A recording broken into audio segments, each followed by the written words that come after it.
think what really first got me interested in going to Soka was when I physically visited the campus. There was this one student, in like the very last thing she told me was that in her 3 years at Soka, like she's never been this happy. A student who's not a member clearly stating that she's never felt so happy. I think that was the first moment I was like, wow, maybe this school really is something different from other schools. I would really highly encourage going to Lions Roar, because that experience, like being on campus, changed my perspective on applying to SUA. We have like the life sciences concentration, we have SBS, which is social behavioral sciences, like psychology, anthropology, sociology, economics, those kind of things.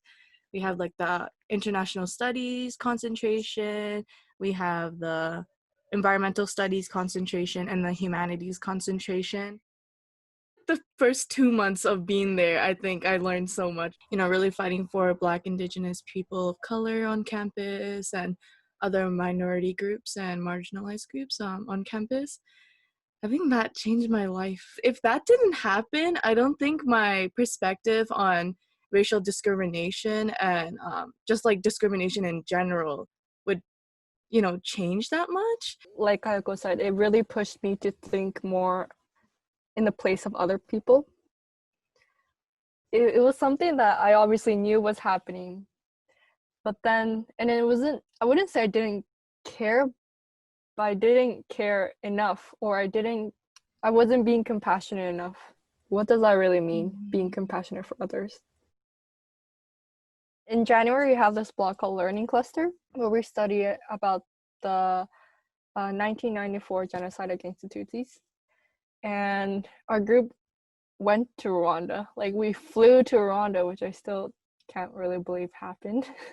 But we flew to Rwanda and visited so many places, a lot of memorials for sure, and also got to talk to many different people who literally lived through the genocide. And it was heartbreaking in many ways, but also like hearing the experience of the country coming like after the aftermath of the genocide, and how the people once again were able to slowly unite, gave me this sense of hope in humanity. Like, after seeing, your neighbors kill your family, people still had to reconcile with these people. And I don't think it was an easy process. It definitely wasn't an easy process, but it gave me this feeling of hope, how like if we really don't give up, then a lot of the things that may seem impossible can really happen. It's crazy how much we grew, within like ourselves in such a short period of time at being at SUA.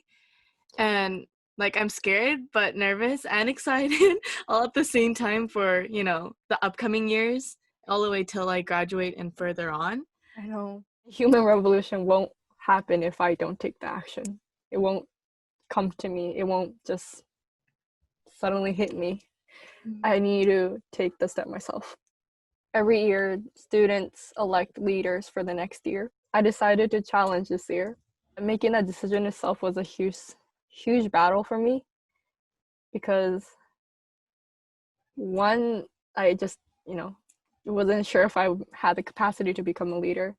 And two, the timing, there was a lot going on in school, kind of things going on for me personally. But one thing senior in faith taught me was that the qualities of a leader doesn't come from someone who's been succeeding all their life, but rather someone who's maybe even been suffering most of their life. Because one great quality that a leader needs is compassion. It's not just about the education, it's not just about learning. It's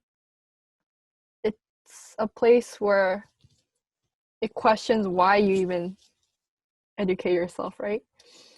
And, at Soka, we say we educate ourselves for those who couldn't or who can't get education. It really shows the true value of education, not only within an institution, but with just experiencing.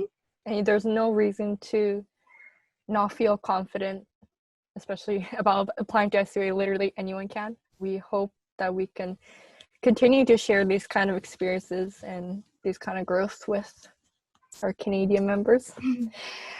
So yes, thank you for listening, and hope to maybe see you at SUA.